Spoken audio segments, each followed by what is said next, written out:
Okay, so this Each One Teach One. Thank you all again for joining.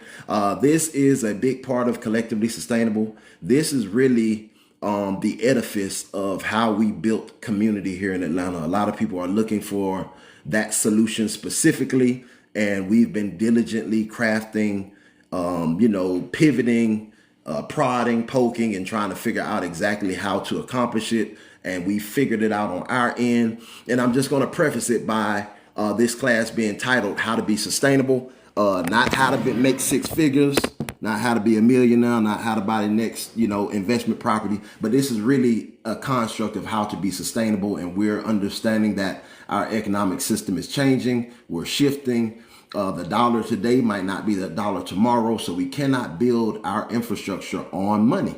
So how to be sustainable encompasses more than just the monetary value. However, we're not obtuse into understanding that we are still a part of this system as it is deteriorating under our feet. We're actively building the new system in parallel. So this How to Sustainable workshop on this Each One Teach One is going to be something that I'm giving the first Wednesday of every Each One Teach One. And this is again going to be more so directed to the framework of how to use donation-based demos, hands-on workshops, and socials, like how to basically engage your community to build your community, how to vet people through these endeavors whilst making a little change to be compensated for your time. And that's basically the nutshell. Now, I'm not saying you can't really go in and make a lot of change. You can make it at the capacity that you are available. But again, this is like more so for people who are kind of like how we all are. Most of us are really just kind of still working a regular job while we're having to, take on that responsibility of teaching our community what we know, because we believe in that being the next echelon of humanity, is us really sharing with each other, skill sharing with each other, resource sharing with each other. So again, how to be sustainable. We're going to be going over this succinctly. And the first class we're going to go over is gardening basics. And gardening basics, if you all have started your courses or you're interested in becoming a stewardship center, gardening basics is one of the mandatories that you have to teach being a stewardship center, right? So gardening basics, food preservation, and animal husbandry, excuse me. Those three classes are, my apologies, all my folk keep calling me. Those three classes are mandatory within Collectively Sustainable as far as a stewardship center capacity. So today, again, is gardening basics, and gardening encompasses a lot. It's not just, one size fits all. Excuse me, I'm gonna say agriculture encompasses a lot. It's not just one size fits all. In this gardening basics program, we're talking about patio gardening, aeroponics, aquaponics, raised beds, in-ground containers, and it doesn't even have to be food. Again, collectively sustainable. You could be somebody in the HOA who can't grow any food because the HOA governance dictates that you're not supposed to have any fruit-bearing bushes, but you can grow flowers. Flowers can be medicinal. Flowers can be something that you serve to your community, to your local herbalists, right? Your local, medicine makers, even for culinary proceeds. So it's definitely vast, and we don't want to buckle people into thinking gardening basics has to be rows or has to be a one size fits all capacity. This is literally, if you garden whatever space, it could be on your patio, and you're willing to hold space for at least one person. So I know, Mildred, you said that earlier. That's the beauty again about how we're utilizing these activities in our community, in our hyperlocal arena. You don't have to have a big crowd to be impactful. I'm usually quoting that 1 to 3 people is a sweet spot. It's beautiful because you get to really engage. So don't think volume, think quantity, right? Quality, not quantity, excuse me. So we're going to delve into this gardening basics workshop, and my structure here is going to show how you would approach it in a succinct form. I'm doing this again because the stewardship centers, us who got these patches that look like that, and this is for the live I got on TikTok too, y'all. So I'm just trying to showcase for them too.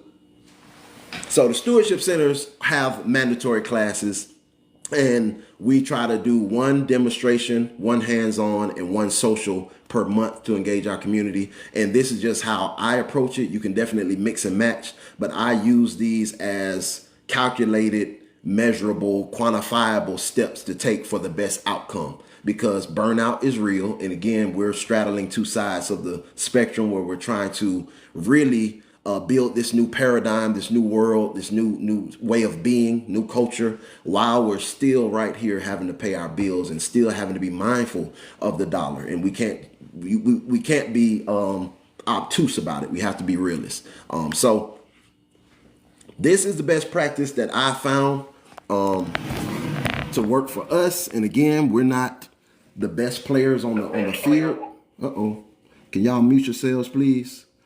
We're not the best players on the field, but we're saying that we have the game plan, and somebody else could take this and probably go way further than we can. So 3 parts, and I'm gonna really hone in on gardening basics today. Gardening basics is the month that we're looking at for even our farm here in Riverdale. A gardening basics workshop can go for April, May, even June. I like these classes because they're very organized as far as the weather. So even if you're up north, this is something that you might be doing right now. And again, this whole program, this Each One Teach One, is meant to be replicable. So I want you to digest it and be able to apply it if you're somebody who's looking to make some extra coins while they teach sustainability in their neighborhood.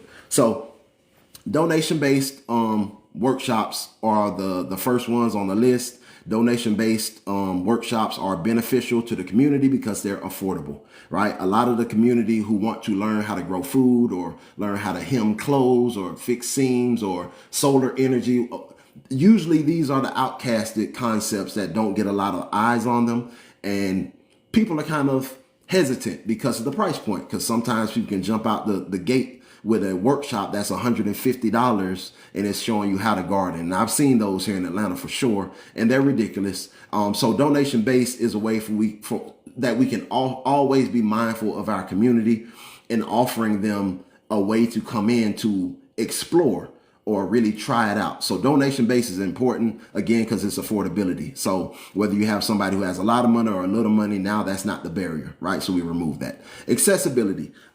These stewardship centers and lighthouse, these concepts of us teaching each other and structuring it under collectively sustainable, that accessible nature means that the more people we get in to collectively sustainable, the more people we have educating in their corners of the world, right? So we're trying to get as many people on Farm Fresh 24/7 teaching as we possibly can, so that it increases the accessibility, because a lot of people who are not in rural areas don't ever have an opportunity to learn about home steading or sustainability skills, because typically that's out in the urban areas. The urban areas are typically not afforded that opportunity to, get involved with agriculture in that capacity, because we're still seeing agriculture as something in an urban area. Good Lord, a rural area. So cows and plows and tractors. But the reality is agriculture is shifting, and urban ag is a real thing, and it's a very important thing that we all become, a part of our food system. So that's really important. So again, accessibility is a benefit for the community in donation-based endeavors. And then low-risk vetting. I had a lot of people come here on our farm and really just say it out of their mouths, like very honestly, like, hey, I really wanted to come here. I've been seeing y'all for a while, but I was just kind of trying to feel y'all out. Right. And y'all probably felt the same way going to other endeavors as well, other activities, learning programs. It's kind of like you kind of want to feel people out. So it's like, again, donation based means that I can spend $5-10 and still, pour into this endeavor while getting to go in and just be nosy, kind of dig the vibes, peep the scene. So that's important for our community as well, because a lot of people are out there in the same position we're in. And it's like, we don't know anybody. We don't know if they're going to like this thing. So donation-based, again, encompasses all those benefits for the community. Your benefits as somebody who's giving the class: affordability. Again, donation-based demonstration. That means you're not paying a lot of overhead for materials. You're not paying for a space. You're not paying for a whole bunch of, knickknacks and all these things, it's affordable for you too. So again, we're using our model as do what you can where you are with what you have. Start at your house. If you have a backyard, that is now the schoolhouse. If you have a garage, that can be the schoolhouse. If you have a cul-de-sac, that's the schoolhouse.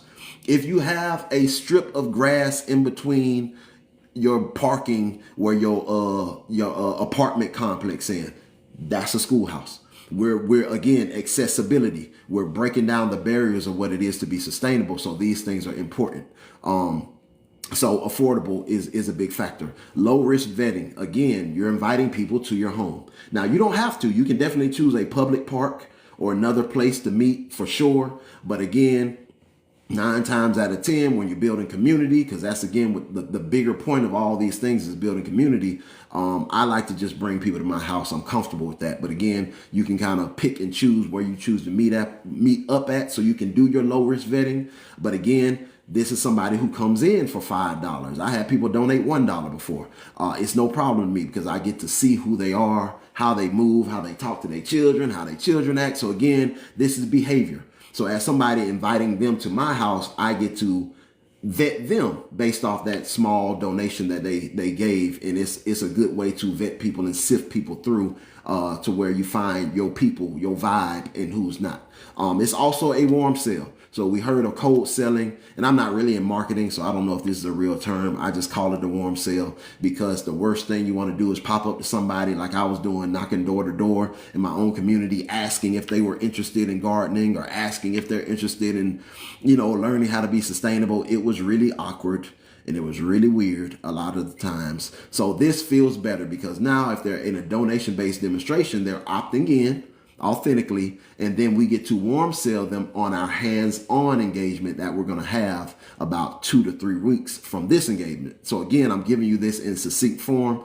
and I like to go forth and say the donation, hands-on, and social constructs are meant to be delivered in a 4 to 6 week basis. Right, 4 to 6 weeks max. So you're going to engage your community with these 3 endeavors in between that time frame. Lastly, so again, that warm sale is to basically you get to talk to people who are interested, and I'm giving you a demonstration that it comes on next, but they're going to already show interest, and now you can say, hey, I got this class coming up in 2 weeks or 3 weeks. Would you be interested in paying for that? It costs $75. It costs $50. So again, you're casting your seeds on more fertile soil, to put it figuratively. And lastly, the opportunity to sell added value products. Again, we want to be sustainable. We're not trying to make 6 figures. If you can make a lot of money, go for it because it's only a service to your community. But if you have any added value products, that's the secret we learned. We can do a donation-based demonstration, make X amount of dollars, but that opportunity to sell added value products, juices, fruits, plants, crafts, clothes, whatever you can sell, food, prepared food, this is where you do it. And this is where you can really etch in that mechanism of sustainability. All right, so the next is a hands-on. Again, the donation-based is really a vetting pool. It's a big net we're casting for donation-based.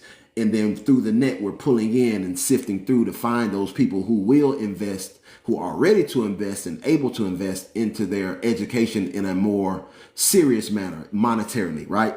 And usually we tie the value to money. It doesn't seem to kind of escape this concept either. Man, this guy keeps calling me. I'm sorry, y'all.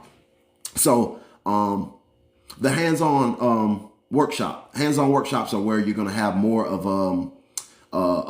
a takeaway, right? So if we're doing gardening basics, container gardening, they're leaving with a container, they're getting their hands on it, they're putting the holes in the bucket, they're mixing the soil, and we're going to talk about that in a minute. But again, the hands-on endeavors or workshops are very important because they're actually meant to be priced to where you get profit, right? Price for profit. So the community benefits are actual hands-on training in a small group that is intimate.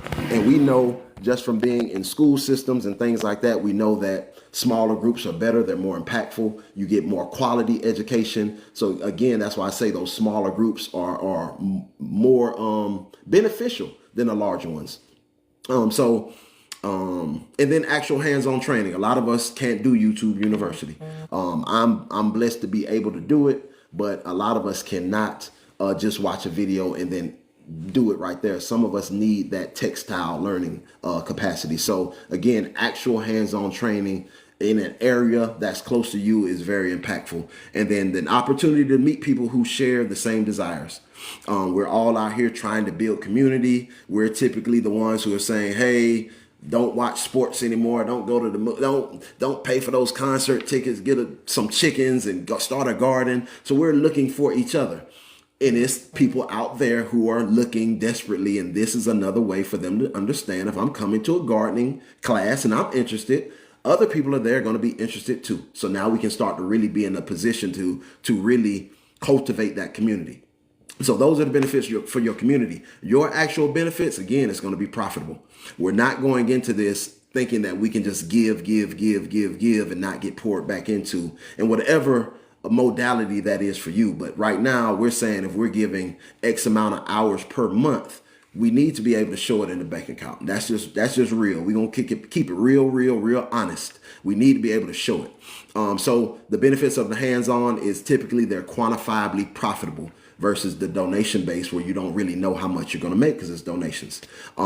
Your benefits as well is a way to talk in a deeper way, right? To establish stronger connections. You can have more intimate conversations when you're doing these workshops, again, because you can start to frame questions. And I do that a lot. In hands-on workshops, I have a list of questions for conversation starters and to see where people's minds are who are coming in. So I'll really talk about the economy. I'll really say, what are you prepared to do? Do you know ham radios? Do you guys do this, do that? And again, typically it's other people who want to have those conversations but never get to have them because they don't find the right people to dialogue with. And lastly, the biggest thing that we found is that resource map. So as you're going through and finding people in your community, you're not only finding people who are interested in the same thing, they're learning it with you, so you got a chance to be amongst your peers, but they're also probably skilled in another area like plumbing, electric, nursing, right? So this is a way for the people who are giving the class to start building your resource map for your internal community. Again, so it's very impactful. And lastly is the socials. Socials to me are the most impactful. They're the most necessary because again, we're just looking to engage with each other. And they say you build community at the speed of trust, and you only can build trust with dialogue. So we need to be in spaces where we can just talk to each other instead of following directions. It's more open, free conversation. So for community benefits, the obvious one is, again, it's an opportunity for deeper connection. It's an opportunity to really say what you're fearful of, what you're having anxiety about at night. And it's not going to be like you're the crazy person in the room talking about the sky is falling. Everybody else is typically going to be in the same position as you or able to offer some kind of comfort because they know what that feels like, right? And then your benefits is, again, deeper talk, stronger connections, the resource map, again, and then an opportunity to sell added value products once again to be profitable. So those are the three parts to every teaching engagement that you can kind of journey on as you see fit. I like to use the donation to the hands-on to the social really succinctly. But again, you can do 3 donations in a month, 3 hands-on in a month. It's really up to your capacity. 3 socials is really up your capacity. We're just nailing it down to where we're expecting of each other. We're requiring of each other. We are accountable with each other when we say, yes, I'm going to hold space in my community. And yes, I am going to teach. I'm going to teach these 3 classes a month. And there it is. So that's all it is. All right. So again, succinctly, we're going to go through an actual program that we actually have done. And again, these each one teach ones are going to be real life scenarios and not going to be anything that I'm pulling out the sky. It's not going to be ChatGPT. This is real with real pictures with real results. And again, I'm going to just lay in it again before I start talking. This is not about how to make 6 figures. We want to be sustainable. We want to be compensated for our time in an honest way because it takes a lot of work to do this. But I do not want to skip over the value of building community. Quantify that too. So as you're looking at your money and it's coming in, don't get discouraged because you can't pay your mortgage and all your bills. You're actively building community. And this is going to be worth more than gold very soon, because there's no stopping hyperinflation. It's going to crash. We know this. It's already been, I'm not even going to get into that. Again, we're here for this reason. So this is an actual class that I did last month. So it was a donation-based demonstration. I started off with how to prune your garden plants for a larger yield. This is beautiful because, again, it's my large casting of a net. I'm broadly casting this out there to anybody who's probably just interested in gardening, because I have a workshop coming up called Container Gardening Basics. So this is my donation-based class that I give 3 weeks prior to that hands-on workshop. And again, how to prune your plants for a larger yield, bring your gloves and shears. I say this to show people that you don't even have to go in and buy a lot of materials. Again, these donation-based demonstrations are not supposed to be top heavy. You're not supposed to have to go in and buy 10 sets of shears, 10 pairs of gloves. Tell the people to bring their own. Treat it like a uniform. Bring boots, covered toes, whatever you need to wear to be comfortable, bottled water. You don't have to provide anything. So relinquish yourself of those responsibilities. Again, put it on them. It's a donation. You get to donate. Now bring your own supplies too. Right? So this particular endeavor was very good. I use tomatoes a lot because, again, my goal is to catapult this or use this as a catalyst to get to my next workshop, which is going to be a hands-on workshop. But before I get there, is it going to go? There we go. Okay, so I wanted to add this in too. So again, with donation-based, there is some insecurity of like the number, right? Obviously, because you're going to be selling things at the end, but you don't know how much people are going to donate. But I'm going to go ahead and say this with the most confidence. We've been doing the donation-based initiatives for about 3 years now. I've only had one class, and we tend to do 3 to 5 classes a month. And out of the 3 to 5, maybe 2 will be donation based. I've only had one class where I didn't meet the goal. So I always have a quantified metric. So if I'm giving my time for an hour, I'm saying an hour and a half, I'm saying if I can make $100, that's cool. If I make $100, I need 10 people to pay $10. That's my metrics, right? Because it's donation based. I'm not doing anything. And typically they're helping me with the duty, right? So I'm going to get into that again. But this is another way, again, and I'm sorry. So that metrics has led me to understand that out of 10 people, 4 might donate anything between $1 to $5, right? 2 people are going to donate anything between 30 and 50. And then in the middle is going to be in the middle, in between 30 and 5, in between there. Usually it's like 15, right? So it typically weighs out every time. And again, it was only one time where I was off, and I was only off by $2. It was $98, and I want to hit $100. So again, I'm not in here trying to get rich. I'm just saying I want to be sustainable, and I'm mindful of my time. And $100 for an hour and a half for somebody to come to my backyard and learn what I'm doing. I'm just showing them my stuff. That's well worth it to me. And again, this is just our broad net. So the sustainability hack I want to add in as a caveat, ask for supplies. Donations in the form of supplies. If you're somebody who's going to be doing classes regularly, like a stewardship center, that's required to do 3 classes a month, ask for these supplies. You will not regret it. They're going to come in handy. Folks come in and use up the tissue and soap and all the trash bags and everything. And it's beautiful to have them on hand without you having to run around and scramble at the end of the month. So again, ask for donations in the form of supplies. This is also a way to kind of be mindful of who we're aiming for, who we're teaching, right? A lot of women like to take care of you. So if you ask for money, that's, and I'm not going to say it's just women, but I'm saying a lot of people of the feminine capacity, they like to get things for you. They like to see a list because they might want to pour into you more than they feel like that $20 is pouring in. They want to really go buy that Charmin Extra Soft. They want to buy those eco-friendly, compostable dishes off Amazon just for this class. They really want to pour in that way. And then the last one I like to point out is that in-kind labor exchange. You see that wheelbarrow at the bottom. I found that most men who want to participate in a donation-based class, if you say, hey, if you can come and give me an hour of your time, 2 hours of your time, moving mulch, moving compost, then that's your payment for this class. you'll have more men than you ever had before show up to these workshops. And if you're somebody who's not able to move around, you're somebody who is elderly, maybe you're hurt, maybe you're sick, maybe you're down, whatever the capacity is, this is a way to get some labor needs met. Again, we call that in-kind exchange. So the dollar is not king around here. We're saying our energy is king. And so we want to be mindful of that. So the sustainability hack for the donation-based demonstration is, one, ask for supplies as a donation and then give them a list. I skipped over that. These are specific supplies that we want, not just trash bags. No, give them the exact type of trash bag. Give them the exact type of tissue. Be precise about it. And you can have it on a spreadsheet. Again, you can get creative with it. Do it to the needs that you feel compelled to do it to, for it to be sustainable for you, for it to make sense for you. So I just want to add that caveat in there.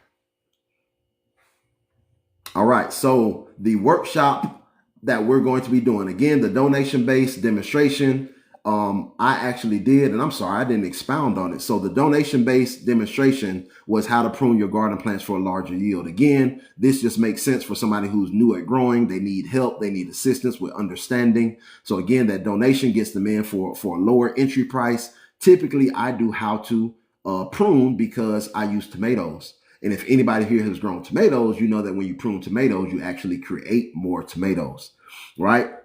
And so I apologize to my community, y'all. I'm really talking quickly. This was meant to be an open dialogue. So if you have any questions, if you have any comments that are concise enough to put in there, please come off mute and you can just stop me at any time. Jump in. It's no problem at all. I want you to ask more questions because it might unearth some more information, right? So please feel free to ask questions and make your comments. So this donation-based demonstration, again, was how to prune. And with pruning tomatoes, you make more tomatoes. You use the suckers, you stick those in the ground, you make more plants. So when I do this actual donation-based demonstration, they're actually going through my 30-something tomato plants, and we're going through and I'm teaching them how to prune, right? We're taking those tomatoes that we freshly cut, we're putting them in new dirt, new cups, so they're helping me pot them up too. So that's labor.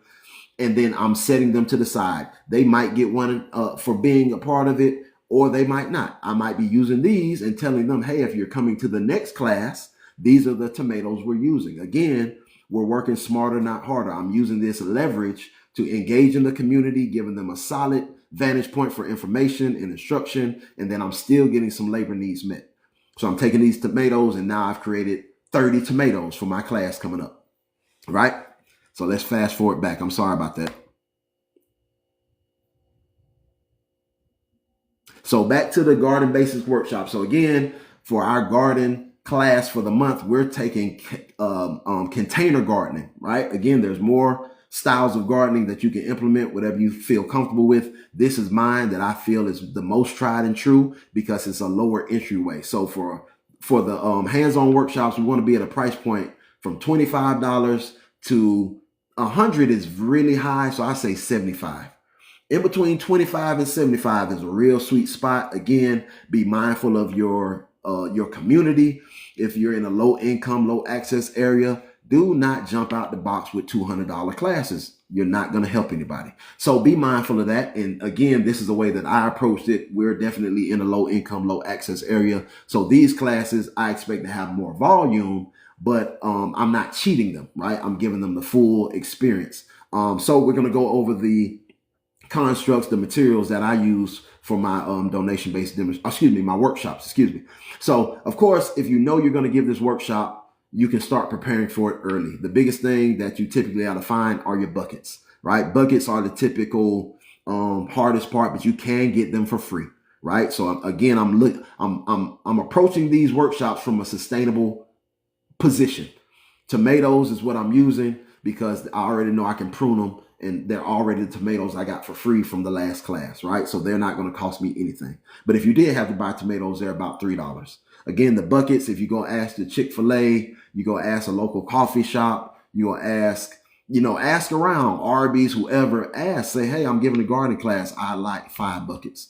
If you're preparing for 20 people, don't ask for 20 buckets. That's the way they're surely going to say no. Ask for 3 or 4 buckets at a time. And go out to 3 different restaurants, 3 different places, and then do that for 3 weeks, and you're going to have all your buckets for free.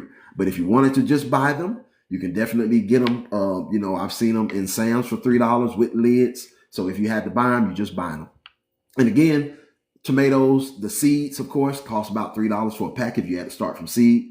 Me, I'm already starting my tomatoes for my own personal garden, so I'm going to propagate them. And again, I use tomatoes each time because they're endless propagation. So I know I'm going to do a tomato garden, container gardening class because one, a lot of people eat it. They're showy. They're more robust. They don't get sickly a lot. But more so, I can prune them endlessly and create more tomato plants. So if I want to run another class the next week, I still have the capacity to do so because I have the plants. I like to really incorporate a lot of intercropping with my container gardening. So I typically do some kind of herbaceous layer. Rosemary, thyme, dill, basil is typically the one I use. So again, a pack of seeds of basil, $3. If you germinated them and started them 60 days ago, you'd have some good sprouts to be able to transplant and give them for their buckets. Mulch is typically free, and I use that to pad the bottom of the bucket, and I explain that to them very vividly, like, hey, you don't want to waste your dirt. The plants only need this much root system, so put the mulch in there to save space, right? It also saves me dirt. So I'm using mulch, which is typically free. You can go to your local landfill. They usually have a place where they put chipped up wood from all the contractors and companies that come and dump it, and they give it to you for free. So mulch is definitely attainable. And lastly, for all my collectively sustainable members, I have my actual recipe on in collectively sustainable. I'll drop that. But those of you who came to the container gardening class, you probably remember it. So I create my own soil because it's cheaper that way. So if you buy bag soil, you're going to pay a lot more money. So I'm really going to give you all, again, my actual recipe. And I say it on camera. It's basically 4 cubic feet of peat moss, 2 cubic feet of perlite, and 2 cubic feet of compost. That makes 8 cubic feet, 8 cubic feet growing medium. So for our growing medium, again, peat moss, I can get it for free. That's another thing that I teach when I give the class. I show people how to find leaf mold, right? How to get a resource for free. But if you can't find it, you don't have the capacity, cool. Peat moss is at all the local big box. Just grab it. It's about $20. Perlite, agricultural grade perlite, you can find that as well in a 4 cubic foot bag for about $20 as well. So all in all, that's $40. And again, we don't pay for our compost or manure because we have chickens and we do compost piles. So that's free for me as well. But if you don't have the capacity to tap into those resources, definitely Black Cow is standard. Everybody knows two bags of that Black Cow is about $10. So all in all, this workshop, Container Gardening Basics, for me costs about $0 to $80 in between there for 10 people, right? This is a measurement for 10 people, right? So obviously, if we're charging $25 per head, it's $100 that we're spending, $80 we're spending. We already know we need 3 to 4 people to buy in for us to be sustainable, for us to break even, right? And that's where we just want to start from. We don't ever want to do a class and then we lose money. I've been through that. It's not a good feeling, especially when you're doing something out of the joy and kindness of your heart in service. So again, we want to be more strict with our format. So I'm already knowing I need 4 people to sign up. Now, remember, I just had that demonstration-based workshop 2-3 weeks ago. I probably got 4 people from there. So I'm probably already in the clear before I even announced this workshop. I already got committed people coming in from that warm sale, right? So I'm probably already good, but I already have my metrics for the 8 people. This particular garden workshop we did in collaboration with that demonstration, we had 20 participants. Our driveway can hold a lot of cars, so we really can stack them up. That's just our benefit of being a stewardship center. We got a lot of parking. If you can have that many, you can have that many for a class like this. And with Gardening Basics, it's really good because I don't use it as a real intimate setting. I use it for functionality. Again, I show how to collect leaf mold, how to fill your buckets up, how to drill the holes. So it's more engagement in the actual hands-on, which is what people are paying for, right? But this particular event, we had sold out 20 people. We made $500. This is $500 in my own yard, teaching people in my own community. We made $500 in an hour and a half. That was wonderful. Right? That was wonderful. But the biggest thing that we unearthed later on, after doing so many of these, we started creating a mini market after the workshops. That can do two things.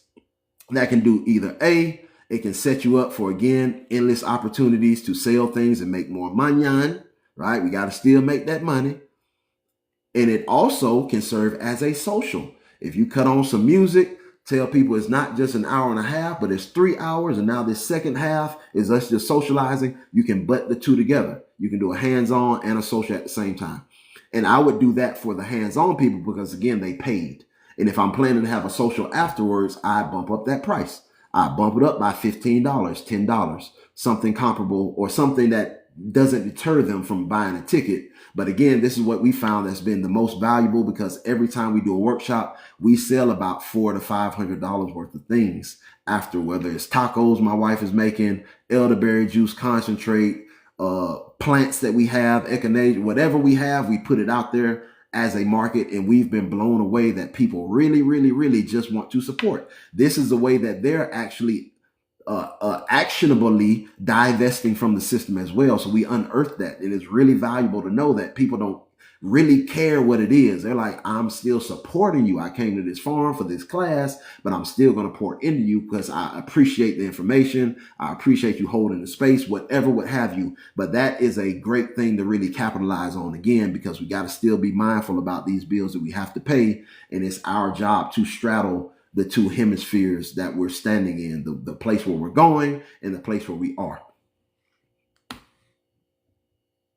The last thing is the social. Socials, again, to me are very, very, very important. And again, the socials can be whatever you deem or worthy enough to call a social. It could be a kickback. It could be game nights, camping, like specialized events, camping, hiking. You can have them catered. You can have potlucks. You can have wellness retreats where y'all really are taking deep breaths and hitting them tuning forks and humming at 4,400 hertz. You know what I mean? Or you can do crack. So it's really customizable. It's really a reflection of you.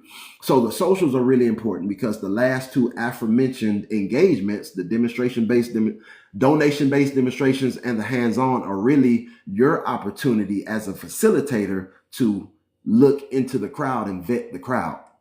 You're looking who shows up. You're looking who's really engaged. You're asking deeper questions, having deeper conversations. You're hearing who's really aligned for you, right? Because this is you building your community. So again, we want to be sustainable, but the real life metrics of all these endeavors is to create community, because the money is not going to save us, right? We're divesting the money. We're pouring the money into these systems so that we can sustain long enough to create a new system. Right. So the socials, again, are very important because now the tables turn, right? You got to look at other people. Now the social is an opportunity for them to look at you. So again, that broadcasting net that we cast for demonstration base, we gather a lot of people. Out of those people, we might have, if it was 20 people we got at a donation based demonstration, out of the 20, maybe 8 bought tickets to the actual hands-on workshop. Out of the hands-on workshop, we get to further engage and ask a little bit more intimately in that setting who's interested in this, who likes hiking, who's homeschooling, who believes in this, who you can kind of ask those questions and get a feel for people. So these socials, I typically like to have them for community only, just because I'm really intentional about pouring our energy into the right places, because you can get burnt out. So our socials typically are collectively sustainable member only endeavors, but it doesn't have to be, and it shouldn't be. You still want to open the doors up to your community in some capacity so that you can allow them to see another side of you as well. But out of a whole year, I'll probably do that 2 or 3 times, to be honest with y'all. And they'll come in the forms of like garden tours or farm tours, something like that. But again, the socials are a way for them to kind of look at you. So those hands-on workshops, out of those 8 people, you might have found 2 people that really, really, really resonate with how you envision the community. They already practice natural law. They're already, anti-oppressive. They're already homeschooling. They're already living off the land, gardening or baking bread, something that you're already doing or aspiring to do. And that brings you closer together. So this is called the theory of micro solidarity.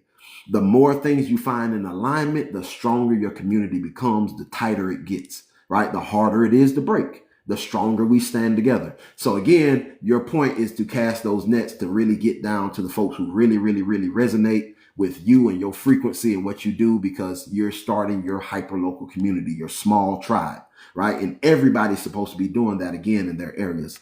So it's a way again to show your personality. And I put music, games, and food in here. Music is very important, y'all. Play your music. Play your music. The stuff you like to listen to, the stuff you be singing in the shower, the stuff you be singing all off key in traffic while you're driving. That's the music you should have in your playlist. Don't cater to the crowd with the music. You want to be as authentic as you can. So again, you can have people on that frequency that meets you, right? So if you're an old school person, play old school. If you're a soft rock, Stevie Nicks, classic rock, Fleetwood Mac type, play that music. If you're somebody who plays music, and I don't like it, but if you play the music that's playing on the radio, if that's what y'all like to listen to, play it. Because again, it's the most authentic thing you can do is show yourself, so you can give people an honest look at what your community looks like and how y'all get down, and they can take a real calculated stance on if they want to move forward or if nah, this ain't for me. Right? So games are important because again, games are cultural, right? Some people might be playing big whist. Some people might be playing pickup sticks. Some folks might be playing spades and tonk. So play your game. I like to play Uno. Uno is big in our farm because we're more into family engagement. So the music is going to be old school 90s and old school to classic rock, and the games is going to be Uno or Connect Four, something that's family friendly. So again, we're setting the vibe. We're letting you know what it is when you come in and you see the games. And food, lastly, again, food is a great way to use socials. Don't feel like you have to break the bank. Food is expensive right now. Food is important, but make it a potluck.